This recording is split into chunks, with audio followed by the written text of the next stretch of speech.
On m'avait posé une question sur le carême, en me demandant si en gros bah, le carême c'est biblique ou pas. Le numéro il s'affiche tous les jours, hein. À chaque live on envoie le numéro du frère Yannick. C'est son numéro qu'on envoie. Donc Alléluia, gloire au Seigneur. Comme ça tu le contactes sur le numéro qu'on donne à chaque fois. C'est le numéro du frère. Oui, c'est ce numéro-là, tu l'appelles dessus. Tu l'envoies un message, tu l'appelles, tu l'harcèles en fait, parce que quand c'est pour les baptêmes, parce qu'il reçoit énormément de messages. Il reçoit énormément de messages, énormément de demandes. Shalom ma soeur Catherine. Donc il faut vraiment l'harceler. Il faut l'harceler pour lui dire que voilà, tu veux prendre rendez-vous pour le baptême. Comme ça au moins c'est fait. Qu'il sache au moins, comme ça c'est déjà réglé. Donc ce numéro-là qu'on envoie tout le temps, tu le contactes dessus, mon frère. Et c'est avec joie. C'est pour quand à peu près? Comme ça je sais, parce que je sais pas si je serai là samedi prochain. J'aimerais bien être là pour assister à ton baptême. Mais c'est pas encore sûr que je serai là la semaine prochaine. Enfin, ce samedi. Donc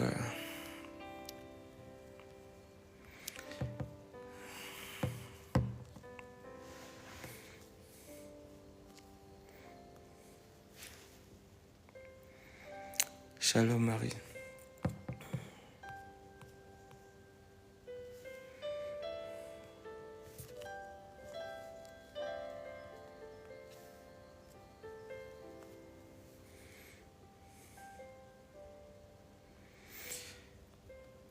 Alors, voilà, je pense peut-être pour le week-end, dans 2 semaines, selon la... Ok.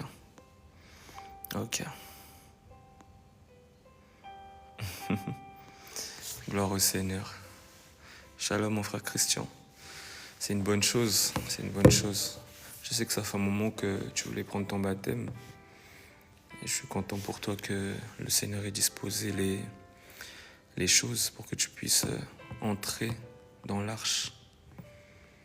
Je suis vraiment content pour toi parce que c'est un jour de fête, c'est un jour de joie, de joie, et pendant le temps qui te reste à prendre ton baptême, prie, parce que l'ennemi il va se lever pour, si je puis dire, empêcher ce moment.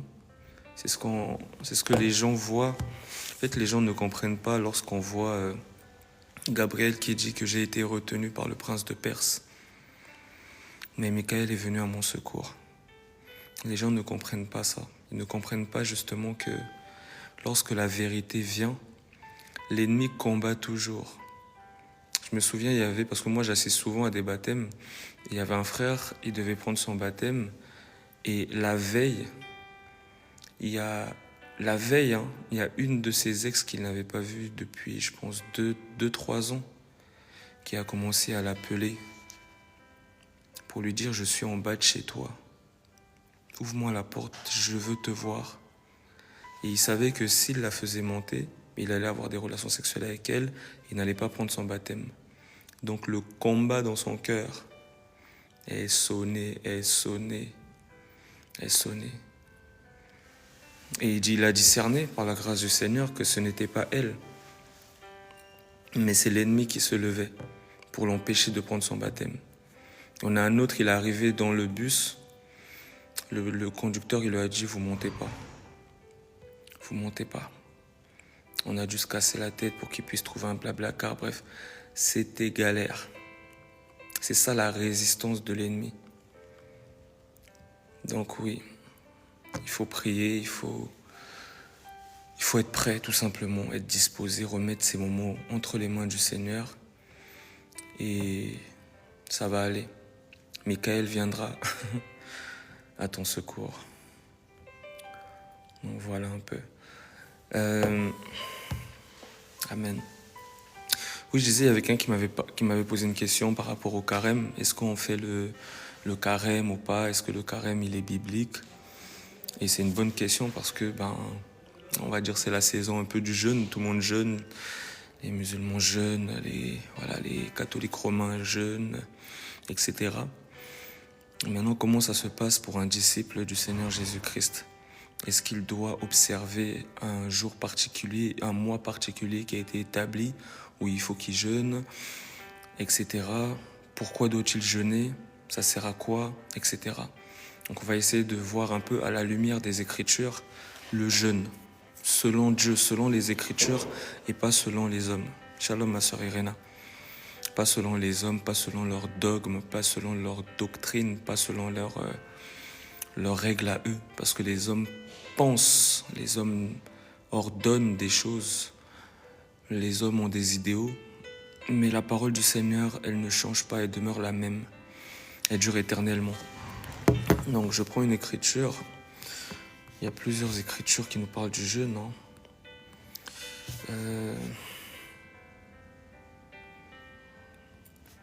Le Seigneur en parle dans Matthieu chapitre 6.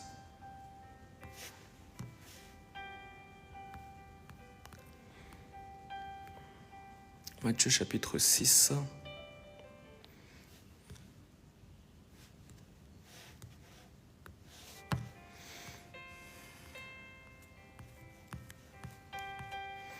À partir du verset 16, on nous dit lorsque vous jeûnez. Le Seigneur il dit lorsque vous jeûnez. C'est-à-dire même notre Seigneur ne nous dit pas tu dois jeûner à telle heure, tu dois jeûner tel jour, tu dois jeûner. Non. Le Seigneur il dit lorsque vous jeûnez. Ça veut dire que nous jeûnons à des moments où on sent qu'on doit jeûner. On prend la résolution de jeûner. On décide de jeûner. Mais ce n'est pas une date dont j'ai parcouru la Bible de Genèse à Apocalypse. J'ai vu aucun verset qui nous dit qu'on doit faire le carême. On doit commencer le jeûne à tel moment. On ne doit pas manger le poisson le vendredi. J'ai cherché. Mais je n'ai pas trouvé. Parce que le jeûne, ce n'est pas ce que le Seigneur nous dit. Le Seigneur, il nous dit ça. Moi, je lis ce que le Seigneur dit par rapport au jeûne, ce qui est écrit par rapport au jeûne dans les Écritures. On nous dit, lorsque vous jeûnez, ne prenez pas un air triste, comme les hypocrites. Parce que il y a des personnes qui sont hypocrites. Lorsqu'ils jeûnent, il faut que tout le monde soit au courant. Il faut que, ils se brossent pas les dents, ils font une tête, ils se lavent pas, ils sentent, ils disent, vraiment là, je suis en ce moment, je jeûne, c'est très très difficile, oh là là, ah oui, franchement, mais, alhamdoulilah, Dieu va me fortifier. On n'a pas besoin de savoir que tu jeûnes. C'est pas notre problème. C'est entre toi et Dieu.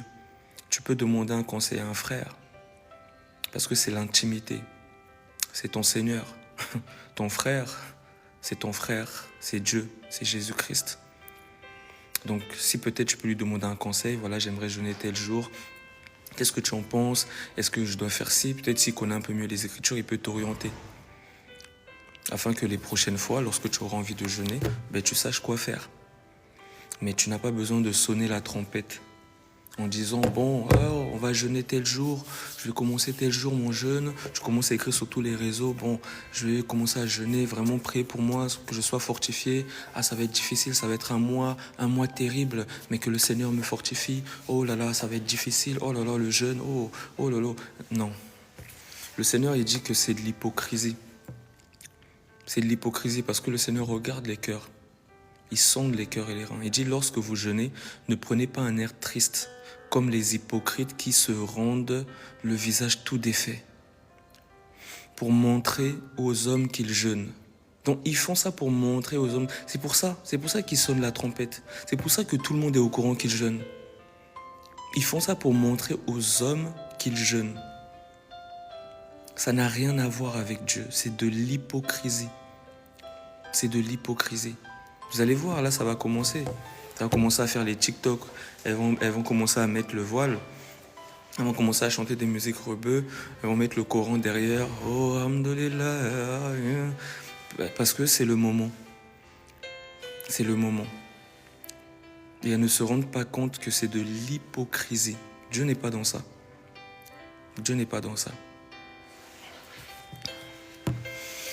Je vous le dis, donc je répète, Matthieu 6, verset 16. Lorsque vous jeûnez, ne prenez pas un air triste comme les hypocrites qui se rendent le visage tout défait pour montrer aux hommes qu'ils jeûnent. Shalom, ma sœur Déborah. Je vous le dis en vérité, ils reçoivent leur récompense. Mais quand tu jeûnes, parfume ta tête. Parfume ta tête, donc tu dois te oindre, tu dois te laver, tu dois te parfumer. Parce qu'il y a des gens qui disent, oui, oh, si tu mets du parfum, tu vas aller en enfer.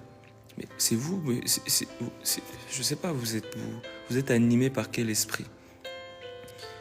Comment ça, si tu mets du parfum, tu vas aller en enfer? Shalom, ma soeur Vicky. Comment ça? Le Seigneur, il dit, lorsque tu jeûnes, lave-toi, parfume-toi, brosse tes dents. Ne montre pas aux gens que tu jeûnes.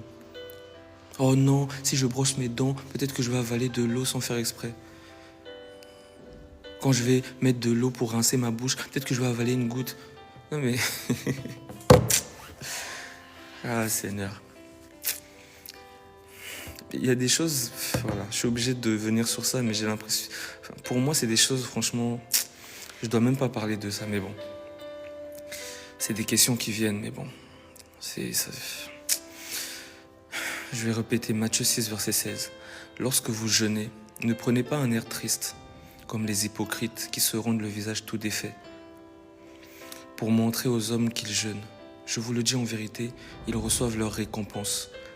Bah oui, parce que leur récompense vient des hommes. Ah oui, franchement, non, ils jeûnent, non, cet homme-là, cette femme-là, vraiment, c'est une femme, vraiment, elle jeûne, hein, oh là là, c'est intéressant, hein, vraiment. Ah oui, hein, ça se voit, elle est toute fatiguée là, elle en peut plus. Hein. Ah oui, non, vraiment, non, franchement, félicitations. Moi, j'aurais pas pu jeûner 40 jours. Hein.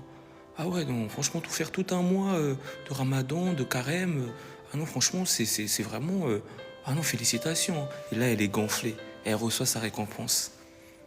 Elle le dit pas, elle dit non, mais oh, alhamdoulilah, non, c'est Dieu, non, c'est le Seigneur Jésus qui nous fortifie.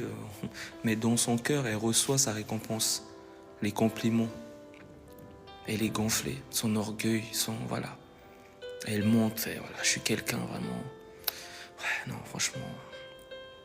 Non, gloire à Dieu, gloire à Dieu. Gloire à Dieu. Que la louange revienne à Allah. Que tout revienne à Allah, parce que...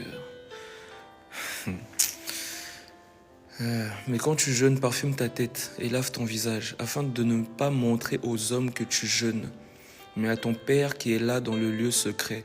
Et ton Père qui voit dans le secret te le rendra. Donc le Seigneur voit. Il voit. Moi, il y a des moments, parce que à mon travail, les gens, ils savent que j'aime manger le riz. Ils savent que j'aime manger le riz. Voilà, tout le monde sait maintenant.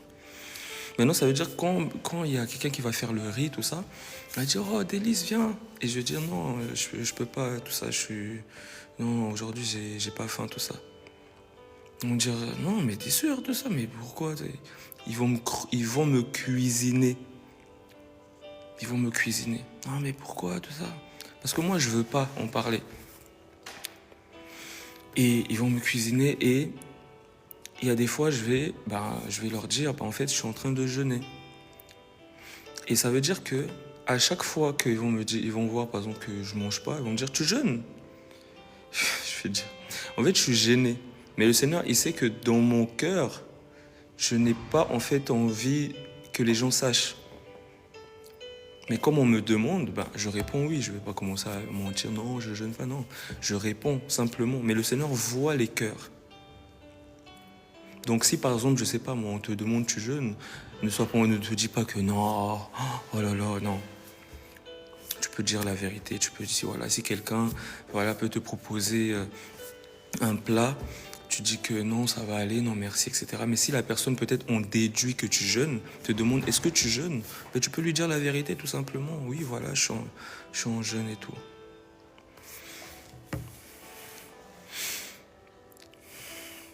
Mais quand tu jeûnes, parfume ta tête et lave ton visage, afin de ne pas montrer aux hommes que tu jeûnes, mais à ton Père qui est là dans le lieu secret. Et ton Père qui voit dans le secret te le rendra. Donc le but du jeûne, c'est vraiment que ça reste dans le secret. Donc si tu peux veiller, voilà pourquoi, voilà, les gens ne doivent pas voir. Tu te laves, tu te parfumes, tu te brosses, t'es propre, comme tous les jours, quoi, je sais pas. Et voilà, tu arrives, tu commences par avoir une tête... pour que les gens commencent à dire, mais qu'est-ce que t'as? Mais ça va? Mes délices? Mais qu'est-ce qui t'arrive? Ah purée, j'ai soif. Oh là là. Ouh. Non, s'il te plaît. C'est pas le but. C'est pas le but. Garde ça avec ton Dieu. Garde ça avec ton Dieu parce que le but du jeûne, c'est que ça reste secret. Ça reste secret. Maintenant, je prends une autre écriture. Je coulerai, il n'a pas vu. Je sombrerai. Matthieu chapitre 9.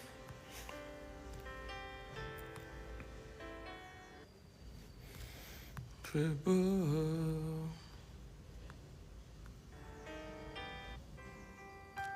Et le temps il passe vite. Hein. Je dois vous laisser à 9h30 et il est déjà 50. On nous dit, Matthieu 9, verset 14, on nous dit, « Alors les disciples de Jean vinrent auprès de Jésus et dirent, « Pourquoi nous les pharisiens jeûnons?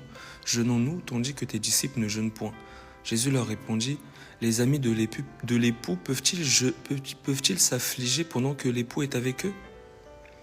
Les jours viendront où l'époux leur sera enlevé, et alors ils jeûneront. » Donc, il y a un moment où les disciples ne jeûnaient pas parce que l'époux était avec eux. Donc le Seigneur était physiquement sur la terre avec les disciples. Mais lorsque l'époux a été enlevé, le Seigneur dit, ils vont jeûner lorsque leur époux ne sera plus avec eux. Et c'est ce qui se passe actuellement pour l'Église. L'époux nous a été enlevé, nous l'attendons. Voilà pourquoi nous devons jeûner, prier, le chercher. Voilà pourquoi les apôtres, à ce moment-là, ils ne jeûnaient pas. Mais après, ils vont commencer à jeûner. C'est ce qu'on voit par exemple dans Actes chapitre 13. Actes chapitre 13. Donc, un disciple doit avoir une vie de jeûne et de prière. Le Seigneur dit, il y a des démons qui ne partent que par le jeûne et par la prière. On ne parle pas de celui qui jeûne. Parce qu'il y a des gens, on leur dit oui, tu es possédé, tu dois faire un jeûne afin que le démon parte. Non, ça n'a rien à voir. C'est celui qui va exercer l'autorité. Peut-être que la personne peut jeûner, la personne qui, je ne sais pas moi, pour laquelle je vais prier, cette personne-là doit jeûner peut-être pour être disposée, pour que sa chair soit un peu moins réveillée lorsque je vais la rencontrer pour prier pour elle. Désolé, j'ai eu un appel par rapport à l'ennemi qui travaille. Donc, je dois moi-même jeûner lorsque je vois qu'il y a un cas de possession et que cet esprit-là est coriace. Parce qu'il y a des esprits qui ne partent que par le jeûne et par la prière. Ils sont coriaces. Donc lorsque nous jeûnons, c'est pour grandir en esprit. La chair meurt. L'esprit grandit.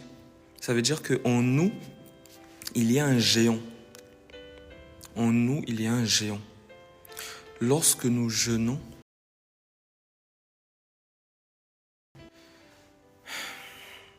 il y a quelqu'un qui essaie de me joindre, mais la personne ne sait pas que je suis en live. En nous, il y a un géant. Donc lorsque je jeûne, je grandis spirituellement. Le géant en moi se réveille afin justement de terrasser, de chasser le démon qui tourmente cette personne. Donc, lorsqu'on nous parle il y a des démons qui ne parlent que par le jeûne et par la prière, on ne parle pas de la personne, on parle de nous qui devons jeûner pour la personne. Parce qu'il y a des doctrines où les gens ils disent, oui, tu es possédé, tu dois jeûner et le démon partira. C'est faux. C'est faux. La personne peut jeûner. On peut dire à la personne de jeûner, peut-être, je ne sais pas moi, la personne a un cas de possession, elle appelle le frère ou la sœur et elle lui dit, voilà, le frère ou la sœur lui dit, voilà, on va se voir samedi. Entre-temps, entre en jeûne. On se verra samedi. Moi, à ce moment-là, je vais entrer en jeûne. Si le Seigneur me donne de discerner. Parce qu'il y a des moments où ce n'est pas obligatoire aussi. Ce n'est pas obligatoire. Tu finis de manger un bon poulet et le démon, il va dégager. Mais il y a des moments où aussi le Seigneur va te donner de discerner que cet esprit-là, il faut jeûner. Parce qu'il y a des esprits, ils sont vraiment coriaces. Par exemple, il y a des cas, c'est un cas que beaucoup vivent, mais ils ne discernent pas que c'est un esprit. On appelle ça, même les scientifiques appellent ça le spectre de l'autisme, le spectre autistique. Donc les gens ne comprennent pas que il y a... Je vais prendre cette écriture.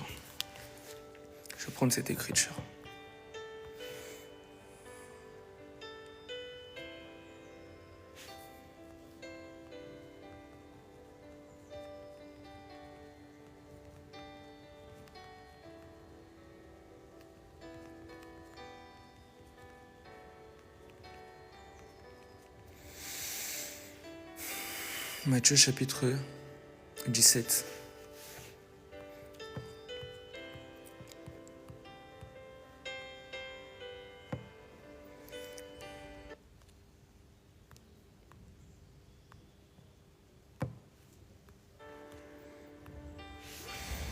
Matthieu chapitre 17, on nous dit au verset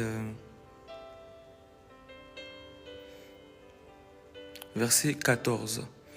Lorsqu'ils furent arrivés près de la foule, un homme vint se jeter à genoux devant Jésus et dit, « Seigneur, aie pitié de mon fils qui est lunatique et qui souffre cruellement. Il tombe souvent dans le feu et souvent dans l'eau. Je l'ai amené à tes disciples. Ils n'ont pas pu le guérir. » Verset 17. « Race incrédule et perverse, répondit Jésus, jusqu'à quand serai-je avec vous? Jusqu'à quand vous supporterai-je? Amenez-le-moi. » Jésus parla sévèrement au démon qui sortit de lui, et l'enfant fut guéri à l'heure même.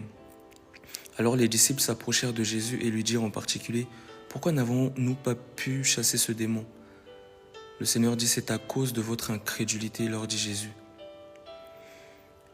Je vous le dis en vérité, si vous aviez la foi comme un grain de sénévé, vous diriez à cette montagne, « Transporte-toi d'ici là » et elle se transporterait. Rien ne vous serait impossible.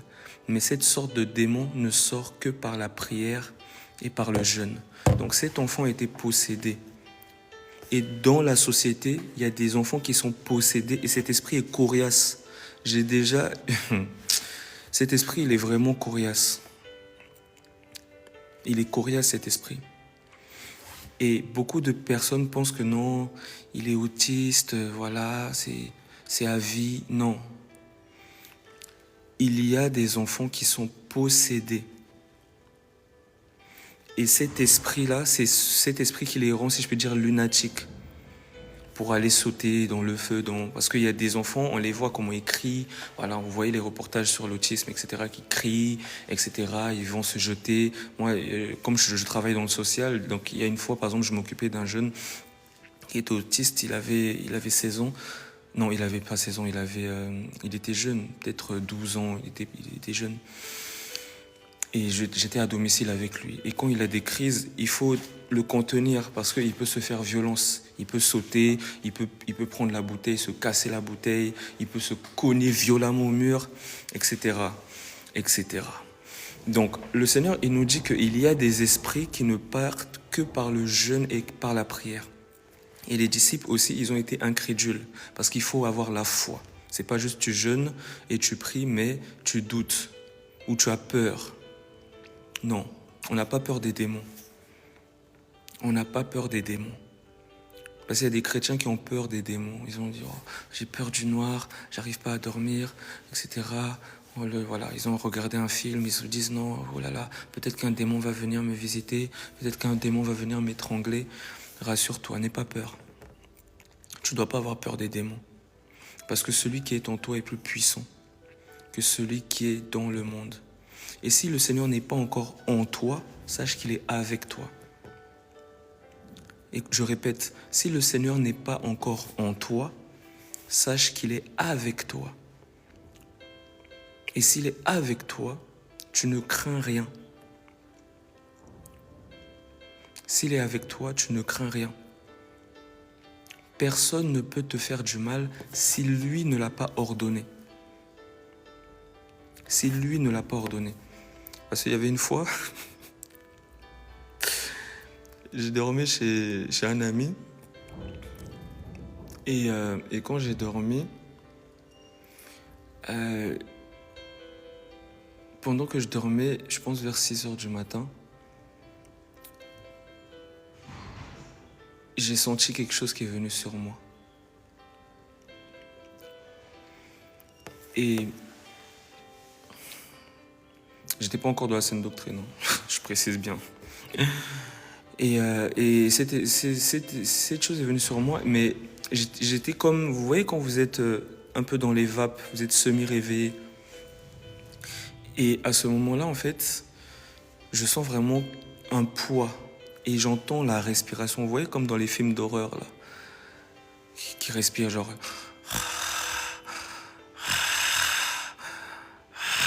Vraiment une respiration glauque. Et j'entends ça fort. Vraiment comme comme les démons dans les films d'horreur, là. Vous savez qui ont déjà vu des films d'horreur. Voilà. Et je sens que il commence en gros à m'étouffer, quoi, à m'étrangler. Et j'essayais de crier, hein, j'essayais de crier Jésus. J'arrivais même pas à dire Jésus, j'arrivais pas. Jusqu'à un moment, j'ai pu dire, par la grâce du Seigneur, j'ai pu dire Jésus. Paf, il est parti parce que j'ai pu commencer à bouger mes mains. Et j'ai bien flippé, hein, ce jour-là. Et le Seigneur, il voulait aussi que je voie ces choses. Que je comprenne que ces choses sont réelles. Et il y a des personnes qui vivent ça. Parce que avant, je me moquais. Avant, je me moquais. J'étais pas encore dans la vérité, mais j'avais cette assurance-là. Que les démons, j'ai pas peur d'eux. Et donc, je me souviens qu'il y avait une sœur qui, souvent, il y avait les démons qui venaient l'étrangler, tout ça. Une fois, même, il y a quelqu'un qui essaie de me joindre. Je vais la rappeler après. Et les démons, souvent, voilà, ils venaient l'étrangler la nuit, tout ça. Elle vivait des moments un peu difficiles. Et moi, je me moquais d'elle. Je disais, franchement, t'as pas honte et tout. Comment ça, un démon, il vient, il joue avec toi. Chasse-le, pourquoi t'as peur de lui, tout ça et tout. Moi, je me moquais d'elle, tout ça. Et jusqu'à un jour, comme je faisais trop mon malin, le Seigneur, il a permis que il y a un esprit, enfin, dans un songe, hein, c'était dans un songe, quelqu'un que je connaissais me regardait très mal. Une personne très proche de moi me regardait très mal, mais j'entendais l'esprit qui me disait c'est le diable qui est fâché contre toi. Et la personne s'est levée d'un coup et m'a mis une patate. Et à ce moment-là, c'est comme si mon esprit est sorti de moi. C'est comme si j'allais mourir en fait. C'était vraiment très fort. Et par la grâce du Seigneur, j'ai encore réussi à dire le nom du Seigneur.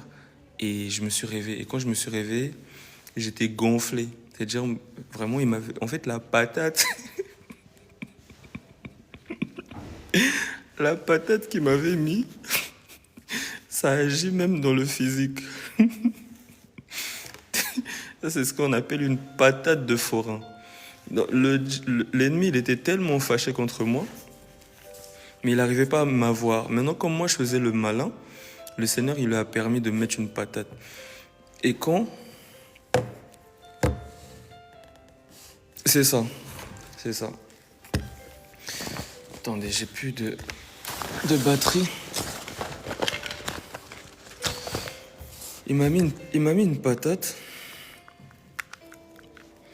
Et je me suis réveillé, j'étais gonflé. J'étais gonflé. J'étais gonflé, quoi. Et maintenant, c'était au tour de la sœur de se moquer de moi. Ah, tu te moquais de moi, t'as vu, hein? Carrément, t'es gonflé et tout. Je crois que j'ai même la photo dans mon téléphone. Non, dans mon disque dur, j'ai même la photo. Et tout. Donc, les esprits existent. Le monde des esprits existe. C'est bien réel. Et il y a des démons qui ne partent que par le jeûne et par la prière. Il y a des personnes qui sont possédées et qui ne le savent pas. Il y a des personnes qui sont possédées et qui le savent. Qui le savent. Il y a des personnes, ça se manifeste beaucoup plus puissamment. Même les gens dans la rue vont se dire non, c'est bizarre, etc. Comment il peut crier comme ça dans la rue, etc. Et les démons sont très, très vicieux. Les démons sont très, très vicieux. Je me souviens qu'il y avait quelqu'un dans le quartier où j'étais à Reims. C'était un type d'origine, il était d'origine arabe et il était clairement possédé. Maintenant, lorsque...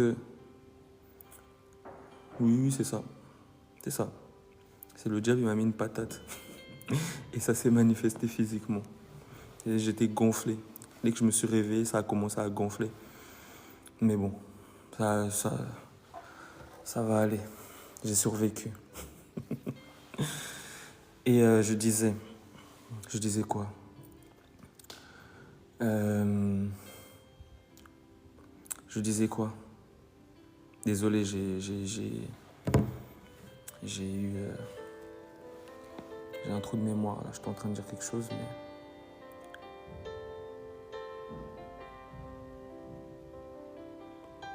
Ouais. Ouais, non, faut pas sous-estimer le monde. Oui, voilà, le musulman de mon quartier, merci. Des fois... Ouais, voilà. Et souvent, ce qui se passait, c'est qu'à partir du, on va dire, à la tombée de la nuit, tout ça, il allait souvent vers les arrêts de bus, il criait, il disait des phrases, etc. En fait, c'était l'esprit en lui qui faisait des invocations, en fait. C'était l'esprit en lui qui, si je puis dire, je vais pas dire ce mot-là, bon, si je vais le dire, qui maudissait, on va dire, le quartier. Parce qu'il y a des gens, des fois, qui ne savent pas... Je sais pas si je dois parler de ces choses. Est-ce que c'est vraiment nécessaire? Bon, je vais quand même dire quelques brides. Des fois, il y a des choses que vous ne voyez pas. Il y a des personnes qui marchent dans la rue, ils parlent tout seuls. Ils disent des choses, etc. Vous faites pas attention pour vous, bon, il est fou. Mais ils font le tour du quartier. Il y a des personnes, des fois, qui marchent dans le quartier. Vous dites, ils sont fous. Ils marchent, ils font le tour du quartier, ils marchent dans la ville. Ils ne sont connus que pour marcher. Ils marchent dans le quartier, ils marchent et ils disent des choses, ils parlent. Ils crient la nuit, etc. Et souvent dans ces quartiers-là, les gens ne voient pas qu'il y a une atmosphère qui est lourde. Souvent dans ces quartiers-là aussi, on voit il y a beaucoup de délinquance, il y a beaucoup de choses. Il y a une atmosphère qui est lourde pour les hommes qui sont spirituels. Je ne parle pas des personnes lambda, mais pour les hommes spirituels, ils sentent une charge. Donc il y a des esprits qui viennent. Tu vas voir que dans ce quartier-là, juste tu regardes l'immeuble, là, dans cette fenêtre-là, il y a un couple qui est en train de crier, qui se bagarre. Là, il y a un jeune qui est en train d'allumer le feu dans la poubelle. Là, il y a quelqu'un qui est en train de se bagarrer. Là, il y a quelqu'un qui est en train d'insulter. Là, ceci, là, cela. Là, il y a une fille qui est en train de se poser pour faire de la prostitution, etc., etc. Donc, il y a des esprits qui travaillent aussi au travers des hommes, qui sont possédés. C'est pas que ces hommes-là sont conscients, ils sont possédés tout simplement. Il y a aussi des personnes qui sont conscients de ce qu'ils font, mais bon. Et il y a des personnes des fois qui s'arrêtent au carrefour, pour ceux qui peuvent aussi faire attention à ça. Ils sont dans les carrefours vous voyez les carrefours lorsque tu prends la route, les carrefours, le sens giratoire, voilà. Ils se posent à ces moments-là et ils parlent, ils disent des choses. pour provoquer des accidents, etc., etc., pour provoquer des choses. Et un homme spirituel, il doit prendre autorité dans sa ville, dans son quartier, dans sa maison. Il doit prendre autorité pour contrecarrer ces choses, pour briser ces choses, pour ne pas laisser l'ennemi faire ce qu'il a à faire. Même au travail, même dans la réunion d'équipe. Tu vas voir, les gens vont commencer à se chamailler pour rien d'un coup. Et toi, pour toi, non, c'est rien. Non, sois spirituel. Tu n'es pas en balade, tu n'es pas en promenade. Tu es sur un champ de bataille. Est-ce que tu me suis? Tu n'es pas en balade, tu n'es pas en promenade, tu es sur un champ de bataille. Et arrivé à la tombée de la nuit, il criait, voilà, il proclamait des choses, etc. Et souvent, ce qui se passait, c'est que lorsque le ramadan arrivait, pendant toute la durée du ramadan, aucune manifestation. C'est-à-dire que toute l'année, tous les soirs, il a toujours des manifestations. Quand tu brises tout ça, c'est à voix haute. Ça dépend. Par exemple, si tu es en réunion d'équipe, si tu es au travail, tu pries dans ton cœur. Mais si tu es dans un endroit où tu es sûr que tu es dans l'intimité, tu proclames. Tu vas prier dehors, tu parles. Au commencement était la parole. La parole. Mais il y a des moments où tu peux aussi prier dans ton cœur. Je te donne l'exemple. Je te donne cet exemple-là. C'est Néhémie, je crois. Je prends ça vite fait. Néhémie. Mais c'est vraiment quand il y a quelqu'un, parce que je précise, c'est vraiment quand il y a des gens autour de toi, etc. Parce qu'il y a des chrétiens, ils n'aiment pas prier à voix haute. Oui, je vous vois aussi, je vous connais. Il y a des chrétiens, ils n'aiment pas prier à voix haute. Ils disent je suis un peu timide, je ne sais pas quoi dire, etc. Je préfère parler dans mon cœur. Non. Tu ne vas pas nous avoir. Voilà, je te le dis. Tu ne vas pas nous avoir. Alors, Néhémie chapitre 2, verset 1. Au mois de Nissan, la 20e année du roi Artaxerxès, comme le vin était devant lui, je pris le vin et je l'offris au roi. Jamais je n'avais paru triste en sa présence. Le roi me dit, pourquoi as-tu mauvais visage? Donc Néhémie voulait reconstruire le temple de Jérusalem. Il était triste parce que son peuple était captif, etc. etc. Pour ceux qui vous allez lire le livre de Néhémie. Le roi me dit, pourquoi as-tu mauvais visage? Tu n'es pourtant pas malade. Ce ne peut être qu'un chagrin de cœur. Je fus saisi d'une grande crainte, et je répondis au roi, que le roi vive éternellement. Comment n'aurais-je pas mauvais visage lorsque la ville où sont les sépulcres de mes pères est détruite et que ses portes sont consumées par le feu? Et le roi me dit, que demandes-tu? Je priais le Dieu des cieux. Donc pendant que le roi lui parle, il va prier dans son cœur. Je priais le Dieu des cieux et je répondis au roi, si le roi le trouve bon et si ton serviteur lui est agréable, envoie-moi en Juda, vers la ville des sépulcres de mes pères, pour que je la rebâtisse. Le roi auprès duquel la reine était assise me dit, alors, combien ton voyage durera-t-il et quand seras-tu de retour? Il plut au roi de me laisser partir et je lui fixai un temps.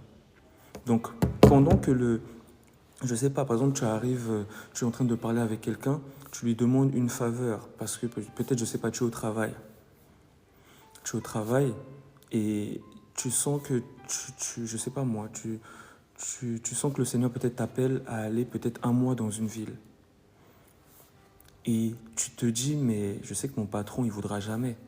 Et tu vas voir le patron, tu lui dis, voilà, j'aimerais prendre un mois, est-ce que vous me permettez, etc. Et dans ton cœur, tu dis, Seigneur, vraiment permets qu'il puisse accepter, etc. Parce que là, c'est pour les choses de Dieu. Je ne parle pas de je vais avoir une promotion, je vais voir le patron. Je lui dis, chef, je vais avoir une promotion, s'il te plaît. Ensuite, je commence à prier dans mon cœur, Seigneur, c'est qu'il puisse me donner une promotion, c'est que je puisse vraiment avoir un salaire de fou.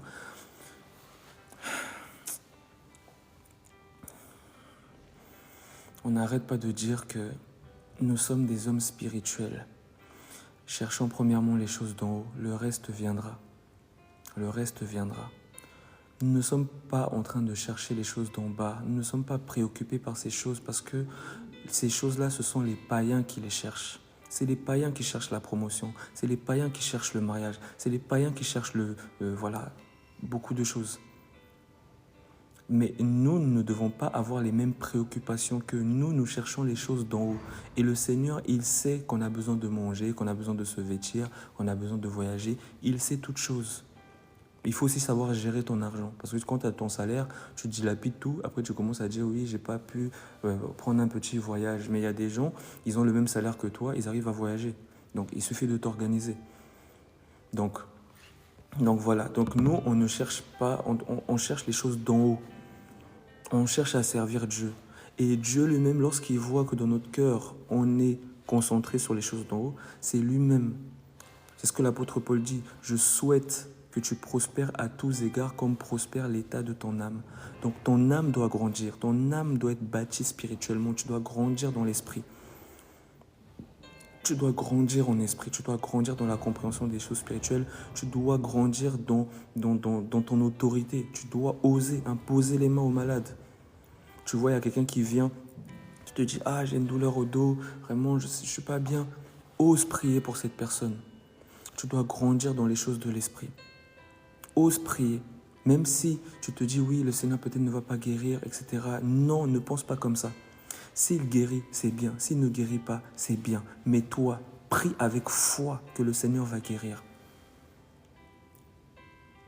Donc voilà. Donc il y a des moments où quand on est entouré, là, il y a des gens autour de nous, on peut prier dans notre cœur. On peut prier dans notre cœur. Voilà, Seigneur, je te remets la journée. J'étais vraiment dans le speed aujourd'hui. Voilà, vraiment, c'était compliqué. J'ai dormi tard, j'étais dans le rush. Mais Seigneur, je te remets pendant que tu conduis. Voilà, Seigneur. Pendant que tu conduis, si tu es tout seul, tu peux parler à haute voix. Mais voilà, si tu es entouré, dis voilà, Seigneur, j'ai couru partout, j'étais dans le rush. Voilà, vraiment, je te remets la journée. Tu parles dans ton cœur.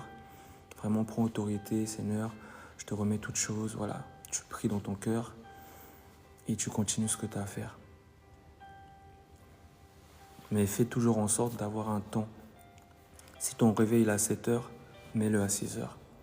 Je sais, tu seras fatigué, ça sera plus difficile, mais tu vas voir que ça fait du bien de devancer l'aurore, de chanter avant les oiseaux, de prendre ce temps-là, à passer du temps avec le Seigneur. C'est important. Et le Seigneur aime ça. Donc, je disais que voilà, cet homme-là, pendant la période du Ramadan, aucune manifestation. Aucune manifestation. Donc, il se disait vraiment, non, l'islam, c'est vraiment quelque chose, vraiment. Et c'est ce qui se passe dans beaucoup d'églises. Il y a des personnes, parce qu'il y a des personnes, oui, on les paye. Oui, on les paye pour qu'ils jouent leur comédie. Il y a des personnes qui sont vraiment possédées. Et lorsque le pasteur vient imposer les mains, il crie, je pars. Je vous dis que les démons sont très, très vicieux. Les démons sont très, très vicieux. Ils sont méchants. Regarde ce monde.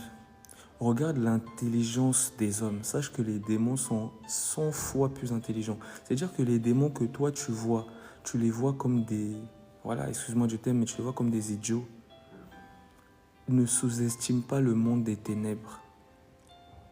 Ne sous-estime pas le monde des ténèbres. Ils ne sont pas bêtes. Ils sont très organisés, ils sont très minutieux, ils savent ce qu'ils font. Ils n'ont pas peur des hommes. La seule personne qui les fait trembler, c'est Michael. Ils n'ont pas peur des hommes. Ils jouent avec les hommes. Donc lui, pendant toute l'année, manifeste.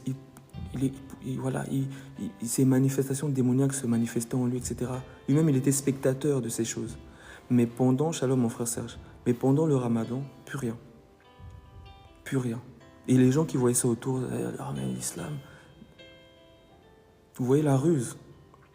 Est-ce que vous voyez la ruse? Et il y a des personnes, voilà, pendant le carême aussi, ils sentent que voilà, ils sont apaisés, ils sont...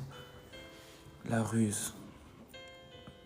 Il y a des gens, ils arrivent dans des assemblées, il y a vraiment des démons qui se manifestent. Et ces démons-là font, oui, je pars, ils crient, ah. Et ces personnes-là sont toujours possédées. Mais ils ne le savent pas, ils pensent qu'ils ont reçu leur délivrance. ils pensent. Parce qu'ils n'ont pas l'œil, ils ne voient pas. Parce que quand tu vois, tu sais même quand le démon fait du cinéma, tu sais qu'il n'est pas parti. Et tu sais quand il est parti. Tu sens même une irritation. L'Esprit Saint est irrité. C'est-à-dire que tant qu'il est là, tu ressens pas encore la paix. Mais quand il est parti, toi, tu le sais, la personne qui est possédée, elle le sait, que l'esprit est parti. Donc beaucoup se font avoir par des charlatans et surtout par le monde des ténèbres. Donc il y a des démons qui ne partent que par le jeûne et par la prière. Donc il faut jeûner. Donc voilà pourquoi on nous dit dans Actes chapitre 13 que j'ai pris tout à l'heure. Le temps il passe très vite. Actes chapitre 13, il y avait dans l'église d'Antioche des prophètes et des docteurs, Barnabas, Siméon, appelé Niger, Lucius de Cyrène, Manaën, qui avait été élevé avec Hérode le tétrarque, et Saül. Pendant qu'ils servaient le Seigneur dans leur ministère et qu'ils jeûnaient, le Saint-Esprit dit « Mettez-moi à part Barnabas et Saül pour l'œuvre à laquelle je les ai appelés. » Donc ils étaient en train de servir le Seigneur dans le jeûne et la prière. Un disciple du Seigneur, il doit jeûner, il doit prier. Tu vas voir que Pierre, lorsqu'il a une visitation de l'Esprit, on nous dit qu'à un moment, il a eu faim. Dans Actes chapitre 10, lorsque l'ange va venir. Lorsque l'ange va venir le visiter, il va avoir une comment ça s'appelle? Il va avoir on nous dit qu'il va tomber en extase. Il va avoir une vision, la nappe qui va descendre, le Seigneur va lui dire « tu es mange », etc. Et lorsque tout ça va se finir, on nous dit qu'il eut faim. Donc il était dans un état de jeûne, de prière. Il prie, il jeûne, il est concentré. Et un disciple du Seigneur Jésus-Christ doit toujours jeûner, prier. Ça doit être une vie. C'est pas une fois dans l'année. C'est pas une fois... Non. Ça doit être une vie. Ça doit être une vie. Il y a des fois où même tu ne prémédites pas. Tu te réveilles, tu n'as pas envie de manger. Tu n'as pas envie de manger. Alors continue dans cet élan. Continue dans cet élan. Prie. C'est une attitude. La vie de jeûne et de prière. Ça fait grandir ton esprit. Ça te rend plus sensible aux choses spirituelles. Et tu vis des expériences uniques qui vont consolider ta foi. Parce que beaucoup de personnes sont croyants pour croire. Je crois en Dieu, Jésus est bon. Ils n'ont jamais expérimenté le surnaturel. Ils n'ont jamais vu une personne qui est malade guérie instantanément par leurs mains. Ils n'ont jamais vu la puissance de l'esprit. Ils n'ont jamais expérimenté des choses dans la prière ou l'esprit qui parle en langue au travers de toi. Ils ne vivent pas les dons spirituels. Ils ne vivent pas les dons spirituels, même le don d'interprétation des langues.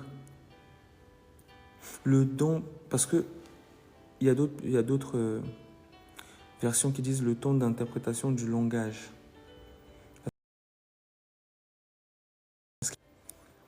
Il y a des personnes aussi qui sont saisies, désolé parce que je ne sais pas si quand on m'appelle en même temps ça coupe.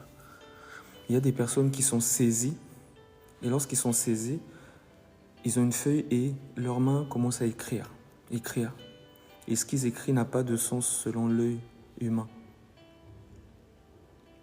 Mais il y a des personnes qui ont le don pour interpréter, que ce soit par voix orale, que ce soit par écrit, lorsque l'esprit parle. Il y a des personnes qui, lorsque tu as un songe, ils ont l'interprétation de ce songe. C'est une grâce, c'est des dons. Il y a des personnes, lorsqu'ils prient pour toi, tu es guéri.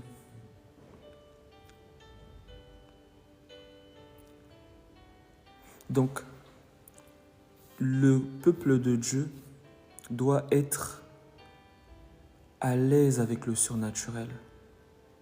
Ce que les hommes vont appeler surnaturel, pour nous, ça doit être naturel. Ce que les hommes vont qualifier de surnaturel, pour eux, c'est surnaturel. Mais nous, nous sommes déjà surnaturels. Nous sommes des esprits, nous sommes des dieux.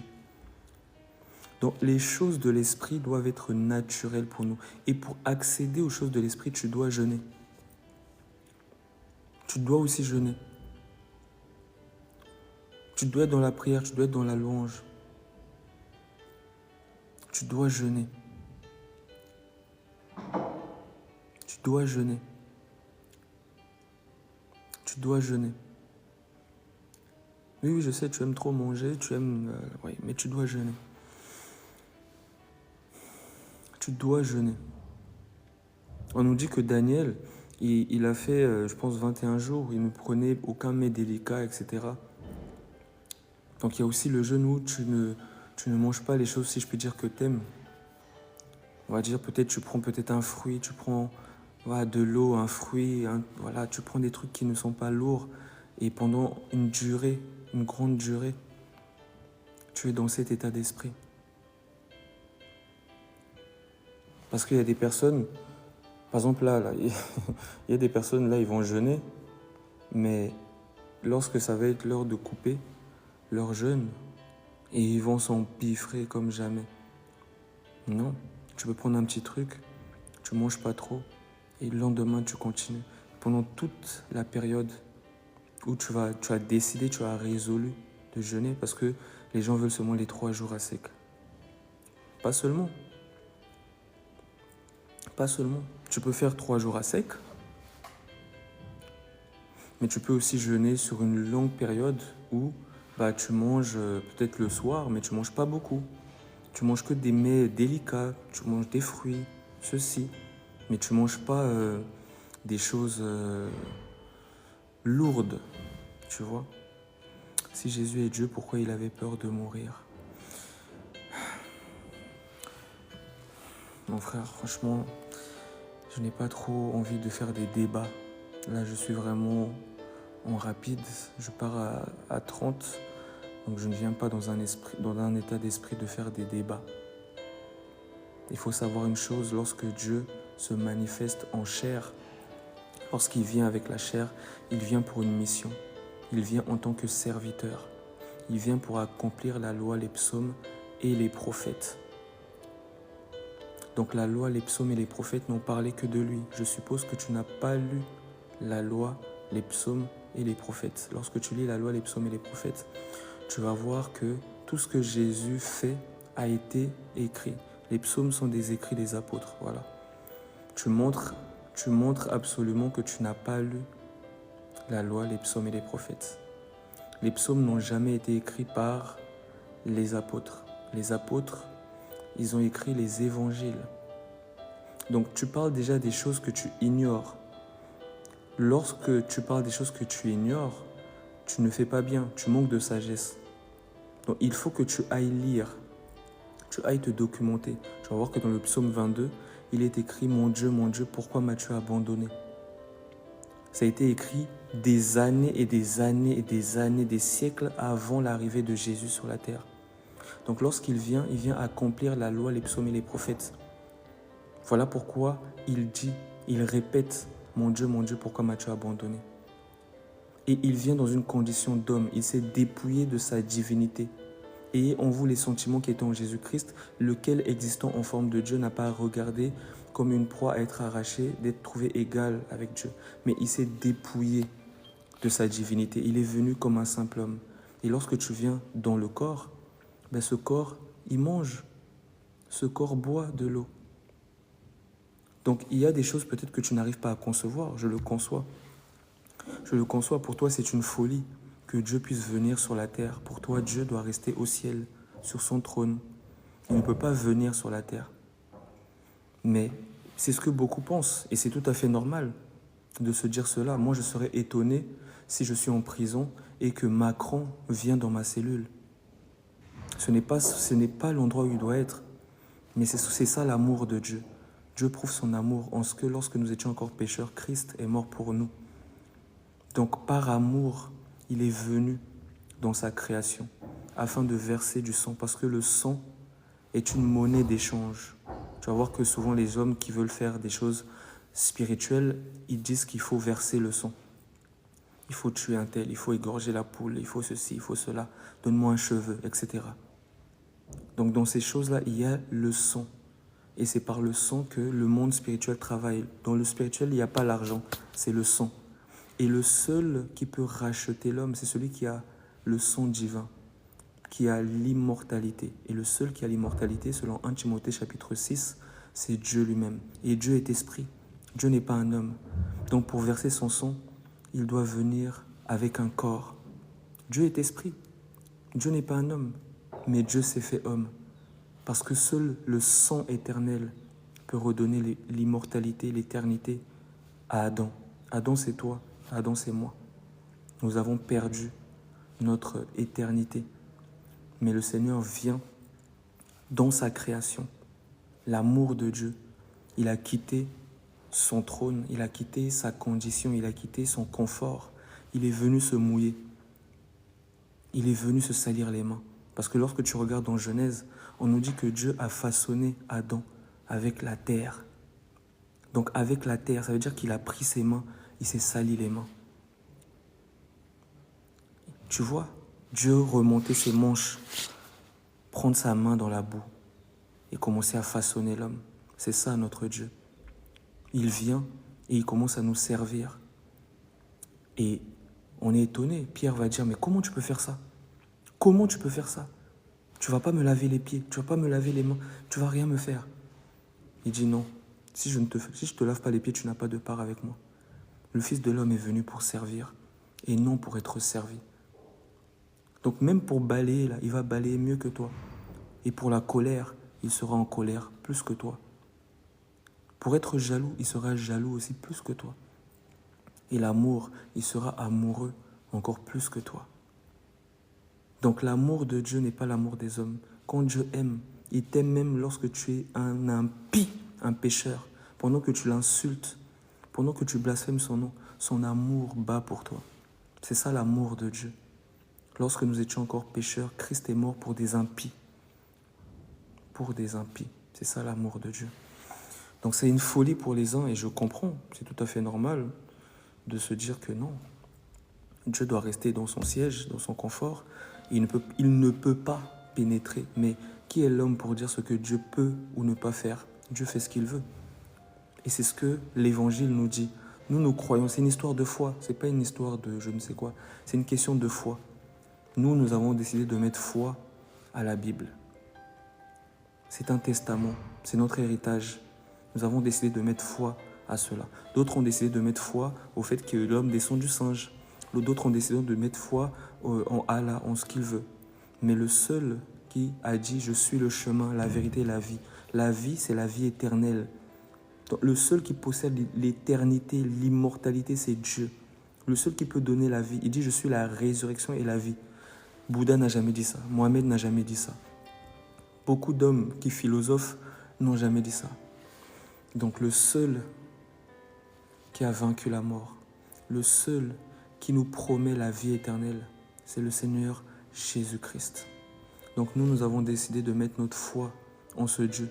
Et si tu n'as pas décidé ou si quelqu'un n'a pas décidé, c'est son problème. Mais la parole est claire. Celui qui croira et qui sera baptisé sera sauvé. Celui qui ne croira pas sera condamné. Donc, les hommes doivent être avertis. Tu vas sur un chemin, tu es libre, mais sache que à la fin de ce chemin, il y a un trou. Il y a du feu au bout. Et c'est la souffrance qui attend quiconque refuse la vie que Dieu a proposée à l'humanité. Que le Seigneur vous bénisse. C'était votre frère Délice. Bon, je ne suis pas entré encore dans les profondeurs de parler du jeûne, mais voilà, j'ai survolé un peu le jeûne. Et voilà. Donc le carême, c'est pas écrit dans la Bible. Donc nous jeûnons, poussés par l'esprit. Nous jeûnons aussi, parce qu'il y a des gens quand ils pensent poussés par l'esprit, c'est-à-dire qu'ils entendent une voix qui dit va jeûner. Non. Tu peux te réveiller, tu sens que tu as envie de jeûner, ou bien voilà, tu as décidé, voilà, aujourd'hui, je vais prendre cette semaine, je vais jeûner pendant cette semaine. Voilà, c'est des décisions que tu prends, comme des fois tu vas décider de prier. Mais sache que c'est l'esprit qui te pousse à prier. Comment tu peux avoir une pensée d'aller prier? Tu penses que le diable va te dire va prier? Non, c'est Dieu qui te pousse à aller prier. Donc des fois tu penses que c'est toi, ça vient de toi, mais c'est Dieu qui est derrière. Donc fais tout ce que ta main trouve à faire, fais-le. Fais ce que tu as à faire. Fais ce que tu as à faire. Sur ce, je vous dis shalom, à la prochaine. Shalom mon frère Christian.